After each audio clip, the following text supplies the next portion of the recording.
Saudações, pessoal. Tudo bem por aí? Espero que sim. Olha só, esse é o nosso segundo encontro dessa teoria geral dos recursos. No nosso primeiro encontro, a gente viu o conceito genérico de recurso, vimos que quando a pessoa fala assim, eu vou recorrer à justiça, essa ideia de recurso, que é uma ideia do senso comum, não significa o que nós estudaremos aqui, que é um recurso no sentido técnico, estrito do termo. Então a gente falou de um conceito do professor Humberto Teodoro Júnior, que é um conceito genérico. O que nós vamos fazer? A partir de agora nós vamos fazer uma minudência desse conceito, nós vamos separá-los em partes para que a gente consiga compreender tecnicamente em que consiste um recurso. Vimos a função dos recursos, seria uma pressão do juiz para tentar ser justo, para proferir decisões bem fundamentadas, para proporcionar a unidade do sistema jurídico, porque se não houvesse recurso, a gente não conseguiria levar as várias demandas que estão na justiça para um órgão de cúpula, que é esse órgão de cúpula que vai uniformizar, vai pacificar a jurisprudência. Então significa, em alguma medida, um controle da sociedade sobre a fundamentação e a decisão judicial. Tratamos logo a seguir do duplo grau de jurisdição, nós falamos dele no nosso último encontro, e aí nós estamos onde agora? Nós estamos falando de um sistema de meios de impugnar decisões judiciais. Dentro desse grande sistema, ou seja, formas que as pessoas têm de se insurgirem contra decisões judiciais. Bom, tem o recurso? Tem. O recurso é um modo de impugnar decisões judiciais. Mas ele é o único? Não. Nós vimos no final do nosso último encontro que existem as ações autônomas de impugnação. Que ações são essas? Ação rescisória, embargo de terceiro, mandado de segurança, habeas corpus, reclamação. A reclamação é a mais importante de todas dentro do nosso sistema aqui, tá bom? Então hoje nós vamos começar tratando dos incidentes processuais. Um incidente processual, ele é também, alguns deles, é uma forma que você tem de impugnar decisões judiciais. Quais são eles? O incidente de controle de constitucionalidade, o incidente de assunção de competência e o incidente de resolução de casos repetitivos. Vamos lá. Incidente de inconstitucionalidade. O que é isso? Se você fez um bom curso de controle de constitucionalidade, você sabe que os órgãos fracionários dos tribunais, eles não podem declarar a inconstitucionalidade de uma lei, certo? Só quem pode fazer isso é um órgão, o pleno do tribunal ou o órgão especial desse tribunal.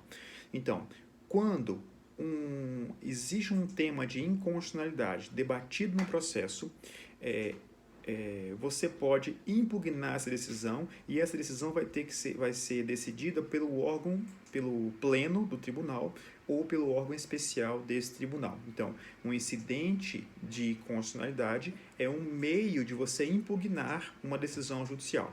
O juiz lá embaixo diz que a norma é constitucional. Você quer impugná-la, você vai propor a instauração de um incidente de inconstitucionalidade. O segundo incidente é a assunção de competência. A assunção de competência nós já vimos na aula física, na aula na faculdade. Mas, basicamente, a assunção de competência e o IRDR, esses dois incidentes servem para unificar a jurisprudência. A assunção de competência é quando tem uma potencial proliferação de processos sobre o mesmo tema. Então, para unificar o entendimento antes da quantidade de processos se multiplicarem, você pede para instaurar uma assunção de competência para que o tribunal paralise todas as ações e ele vai fixar uma tese e essa tese vai ter que ser de observância obrigatória dentro daquele tribunal. Tá bom? Então é uma forma que você tem de impugnar decisões judiciais. E por fim, o terceiro incidente processual é o IRDR, que também nós já vimos o que ele significa. O IRDR é um incidente de resolução de demandas repetitivas. O IRDR, assim como a sanção de competência, serve para quê? Para o tribunal fixar uma tese sobre uma questão de direito. A partir da fixação dessa tese, essa tese tem que ser obrigatoriamente observada pelo tribunal. Só lembrando a diferença da assunção de competência para o IRDR, é que a assunção de competência ela tem a possibilidade de ser preventiva. Você não precisa esperar os processos se multiplicarem para pedir a instauração da assunção de competência. Já o IRDR, ele tem como requisito uma multiplicação de processos. Não tem a quantidade mínima, mas a diferença é essa. O IRDR pressupõe muitos processos e a assunção de competência não pressupõe muitos processos. Mas o resultado dos dois é o mesmo, fixação de tese para aplicação no tribunal. Então, esses são os incidentes processuais que compõem esse grande capítulo do processo civil chamado Sistema dos Meios de Impugnação. Então, dentro desse sistema tem recursos, ações autônomas e incidentes. Vamos agora tratar de uma coisa chamada sucedâneo recursal. O que é o sucedâneo recursal? São institutos que se assemelham a um recurso, mas não podem ser considerados recursos pelos elementos que nós iremos falar. Então, quando a gente terminar de falar do sucedâneo recursal, nós vamos dizer o seguinte, olha, essas coisas não são recurso. E por que não é recurso? Porque aí nós vamos voltar no conceito de recurso para que a gente possa assentar de forma bem mais profunda o conceito de recurso. Então, vamos lá. Quais são os sucedâneos recursais existentes no sistema processual brasileiro? O primeiro deles, muito utilizado, é o chamado pedido de reconsideração. Vocês em sala de aula chamam isso de mimimi. Então, quando o advogado pede uma coisa para o juiz indefere, o advogado fala assim, não, excelência, por favor, volte atrás.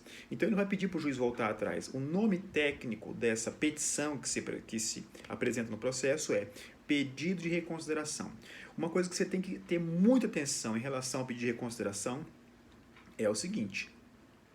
Se você faz um pedido e o juiz profere uma decisão indeferindo o pedido, tá bom? Quando o juiz profere uma decisão e te intima, começa a correr um prazo para você recorrer dessa decisão, certo? Se você não interpõe um recurso no prazo adequado, essa decisão aqui fica preclusa, ou seja, você não pode ressuscitar esse debate. Então, quando o juiz profere uma decisão e indefere o seu pedido, você faz um pedido de reconsideração, pode ser que o juiz só vá responder ao seu pedido depois do prazo recursal.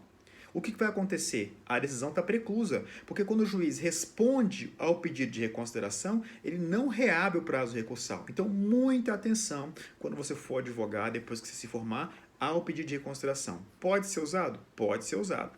Mas o ideal é que você, sabendo que o juiz não vai voltar atrás, você já interponha o recurso que é para que o processo siga para frente. Tá bom? Então, pedido de reconsideração não é recurso. Não é recurso.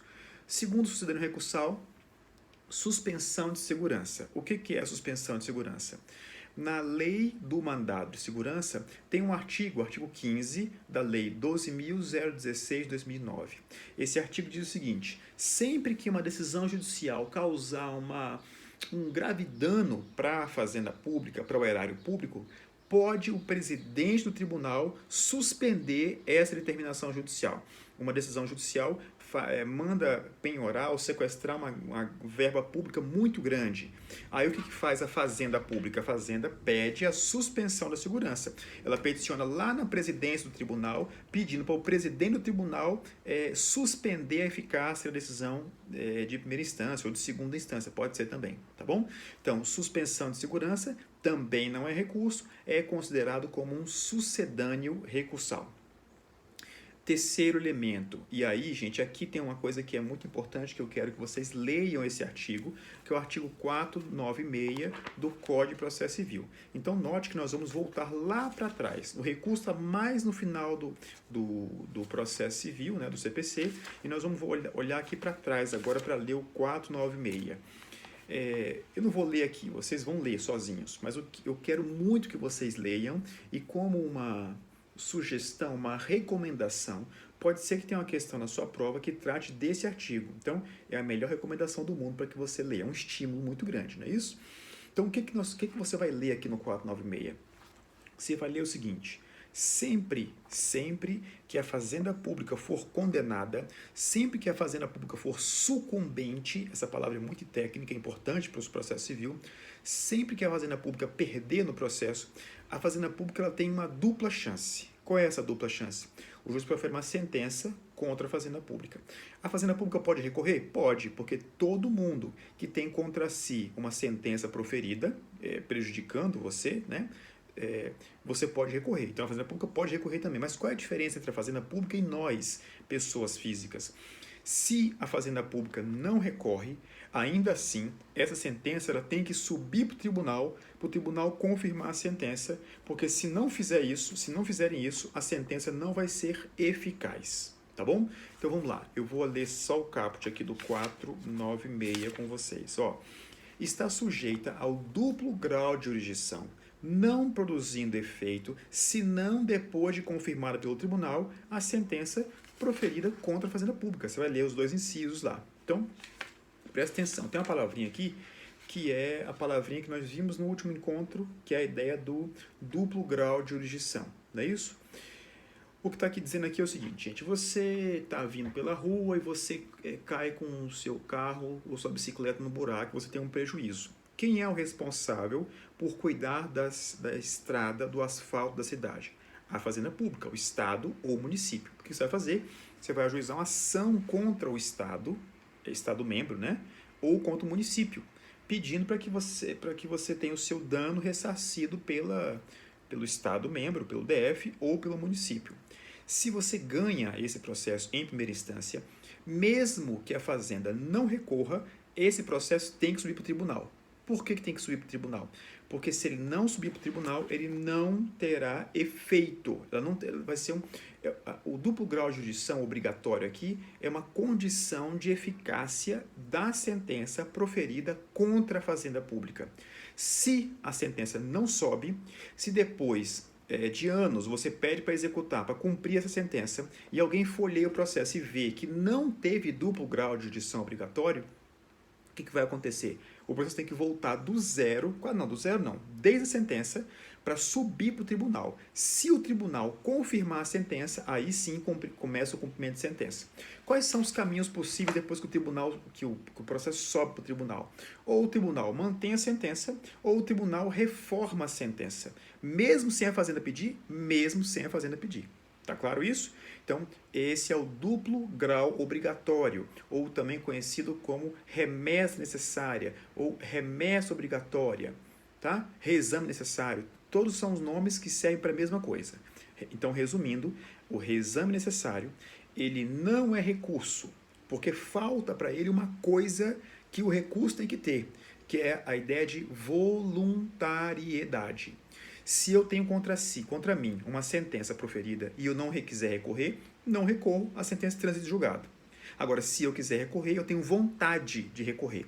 Então, um elemento importante para caracterizar o recurso, que não está lá no conceito lá em cima do Humberto Teodoro Júnior, é a voluntariedade. Eu só recorro se eu quiser, tá bom?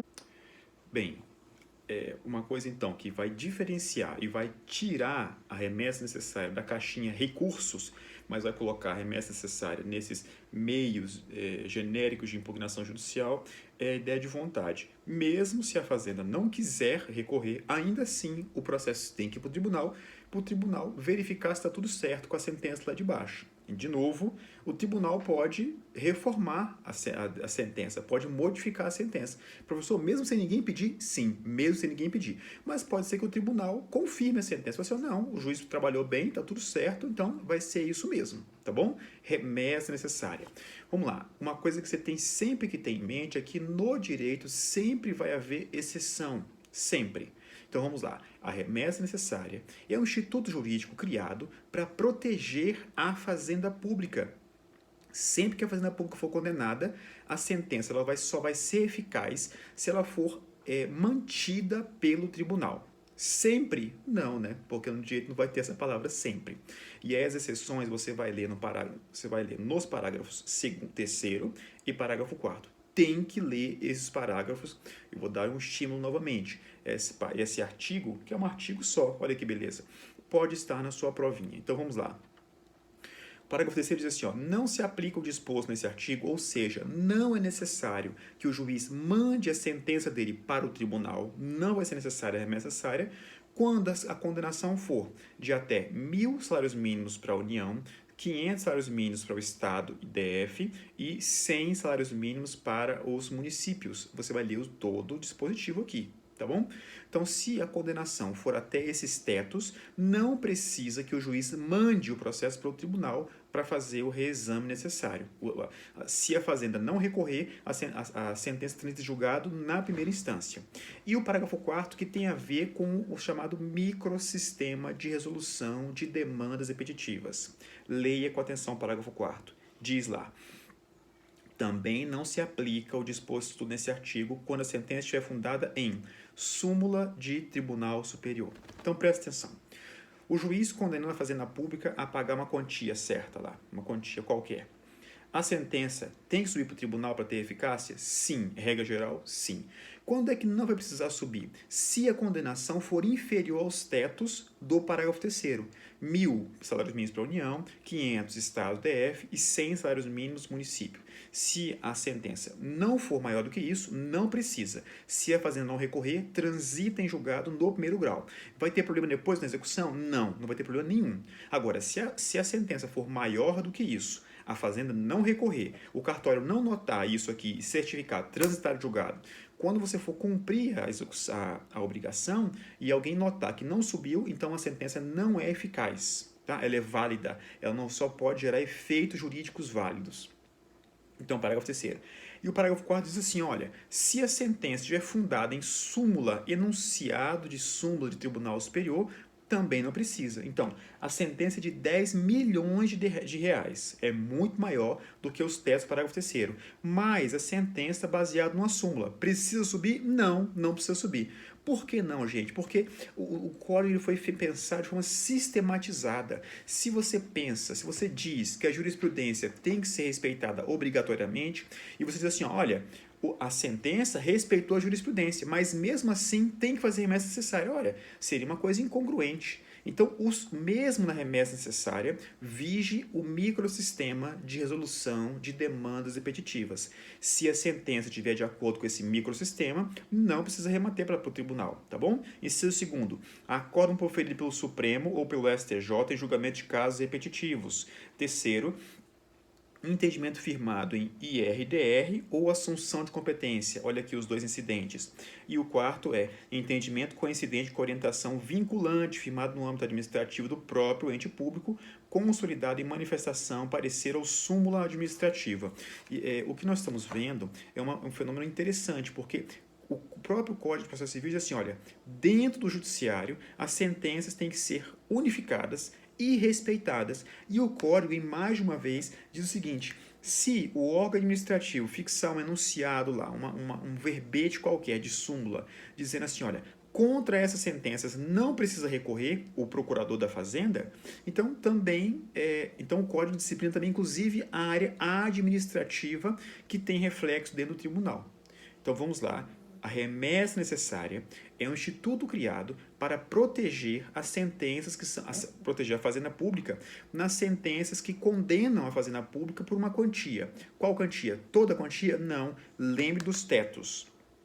E mais, mesmo que a sentença furar esse teto, mesmo que a sentença ultrapassar esse teto, se a sentença estiver de acordo com o microsistema de resolução de demandas repetitivas, também não vai ser necessário mandar o processo para o tribunal, a sentença tem que ser julgada no primeiro grau. Tá bom? Então, leia com atenção a remessa necessária, artigo 496 do Código de Processo Civil. É recurso? Não, não é recurso. Por que não é recurso? Porque não há voluntariedade. Mesmo se a fazenda não recorrer, o processo tem que subir para o tribunal. Tá claro isso? Vamos lá. Então, agora a gente pode conceituar de forma mais técnica essa ideia de recurso. Coisas que são importantes no seu conceito. Se alguém, algum dia, virar para você e falar assim, ó, o que é um recurso? Você vai subir, pegar o papel, tira a sua cola e ler o conceito Humberto Teodoro Júnior. E aí nós vamos fazer só um resuminho aqui, olha só. Primeira coisa, o recurso é um remédio voluntário. Quando a gente diz que o recurso é um remédio voluntário, a gente está tirando o quê, gente? Está tirando a remessa necessária. Remessa necessária, reexame necessário ou duplo grau obrigatório não é recurso. Por quê? Porque falta para ele a vontade da Fazenda Pública em recorrer da decisão, da sentença. Tá bom? Outra coisa que diferencia o recurso de outros meios de impugnação é que esse recurso, ele prolonga, ele mantém a relação jurídica processual. Tá? Então, o recurso é interposto dentro do mesmo processo. Então, pensa o seguinte, você tem uma concatenação de atos. Você tem petição inicial, contestação, réplica e sentença. Depois da sentença, se couber, se a pessoa quiser, ela pode apelar dessa sentença. Então, não é que o processo vai se dividir em dois. Não, o processo não acabou. Então, o processo, você tem a petição inicial. Quando chega o processo no tribunal, a gente recebe lá em cima do tribunal petição inicial, contestação, réplica, provas, sentença, apelo e contra-razões de apelação. Recebe tudo. Então, o recurso, ele é formado, ele é instaurado dentro do mesmo processo. Por que esse conceito é importante? Porque nesse conceito a gente tira as ações autônomas de impugnação. Quando você impetra um habeas corpus contra a decisão de um magistrado, imagina assim, ó, eu vou falar uma forma não técnica, tá? Depois você vai resolver isso com o professor de processo penal lá, mas de forma não técnica, você tem como réu do HC quem? O juiz. O juiz que é o réu do HC, tá? Falando de forma não técnica. Na ação originária, você tem assim, alguém ajuiza uma ação contra mim, eu sou o réu da ação, e a autor da ação é minha filha que pede alimentos. Então nós temos autora, minha filha, e réu sou eu da ação. Se o juiz me manda me prender porque eu não paguei os alimentos, você pode impugnar essa decisão judicial por intermédio de um HC. O réu do HC não vai ser a minha filha. O réu do HC vai ser o juiz que proferiu a decisão. Então, quando você impetra um HC, quando você impetra um mandado de segurança, você muda a relação jurídica, você não mantém a relação jurídica, não é o mesmo processo, é uma outra ação. Por isso que essas ações são chamadas de ações autônomas de impugnação. É recurso? Não. Por que não é recurso? Porque não funciona dentro do mesmo processo. Tá claro isso? Natureza jurídica do recurso. O que é um recurso? Recurso é uma ação? Não. Recurso não é uma ação porque o direito de ação ele já foi exercido quando você propôs a ação lá. Então, se você está numa mesma relação jurídico-processual, esse direito de ação já foi exercido. Você não pode exercer o direito de ação dentro dessa mesma ação, não no mesmo polo. Tá bom? Então, natureza jurídica do recurso não é uma ação, mas é considerado pela doutrina como uma extensão do direito de ação no mesmo processo. Por isso que se diz que o recurso ele prolonga a litispendência. Só para lembrar, litispendência, se você separar a palavra, para você lembrar e nunca mais esquecer, é uma lide pendente, é um processo pendente. Se tem um processo, eu ajuizo uma ação contra alguém e minha ação cai numa vara que eu acho que o entendimento do juiz não está de acordo com o meu, com o que eu quero. O que eu faço? Eu ajuizo uma outra ação, sem pedir desistência dessa aqui. Posso ajuizar essa ação? Posso, é o direito de ação. Mas ela pode tramitar? Não. Por que ela não pode tramitar? Em razão da lide pendente. Tem uma lide pendente aqui. Tá? Litispendência. Por isso, então, que o recurso ele prolonga, ele posterga a litispendência. Ele mantém aquela ação em curso até que transite em julgado. Tá claro isso, gente? Então, assim, ó, o que nós vimos nesses dois encontros foi uma conceituação genérica do que consiste um recurso. Você tem que saber o que é recurso. Então, você vai pegar a acepção do Humberto Teodoro e vai separar essa acepção e raciocinar em cada um desses pedacinhos. Vou fazer agora com vocês esse raciocínio aqui, ó. A acepção técnica e restrita, item 1.2.2, diz assim, ó, meio ou remédio impugnativo apto a provocar, dentro da relação processual ainda em curso, ou seja, a ação rescisória não é, reclamação não é, porque o recurso ele é interposto dentro da relação jurídica. Nós iremos ver que tem um recurso chamado agravo de instrumento. É o segundo recurso que nós iremos estudar. O agravo, ele é feito da seguinte forma. Você tem uma ação em curso aqui, petição inicial, contestação e uma decisão judicial. O que o agravo faz? Quando não era eletrônico, o advogado tinha que tirar cópia do processo e interpor o recurso lá no tribunal. Hoje não é mais necessário isso, porque tudo é eletrônico. Quando o recurso chega lá em cima, a gente vê o processo lá de cima e o processo lá de baixo no mesmo sistema. Mas antes, o que ele tinha que fazer? Ele tirava cópia do processo e mandava lá para cima. Professor, então está dividindo o processo em dois. Não, porque o processo é um só. Lá em cima, eles vão decidir uma questão incidental aqui embaixo, mas o processo é um só. Quando o processo lá em cima transita julgado, as cópias desse processo aqui são juntadas no processo aqui de baixo. Tá bom? Então, a acepção técnica, o recurso, ele é proposto dentro da mesma relação processual ainda em curso. Vamos lá. Serve para reexaminar decisão judicial e esse reexame vai ser pela mesma autoridade ou por outra autoridade e necessariamente essa outra autoridade que vai analisar tem que ser hierarquicamente superior. Você não pode imaginar que contra uma decisão do Supremo Tribunal Federal, um juiz de primeira instância vai ter capacidade, competência para rever a decisão. Não, não. O recurso ele vai ser 99,9% das vezes interposto na instância superior. Nós iremos ver um recurso muito especial chamado embargos de declaração. Esse recurso ele não é analisado por uma instância superior, mas ele é analisado pelo mesmo órgão prolator da decisão. Então, pode um juiz de primeiro grau analisar um recurso? Pode. Que espécie de recurso ele vai analisar? O chamado embargos de declaração. Tá bom? Então, reexame da decisão pela mesma autoridade de forma excepcional ou por outra hierarquicamente superior, visando-lhe a obter a reforma, a invalidação, o esclarecimento ou a integração. Esses objetivos dos recursos nós iremos ver no nosso próximo encontro. E então nós vamos encerrar o nosso encontro de hoje e eu espero que depois de assistir esses 2 videozinhos, você consiga conceituar recurso, consiga analisar o recurso dentro da ideia do duplo grau de jurisdição e saber diferenciar uma ação autônoma de impugnação de um recurso dos sucedâneos recursais e dos incidentes. Tá bom? Até a próxima.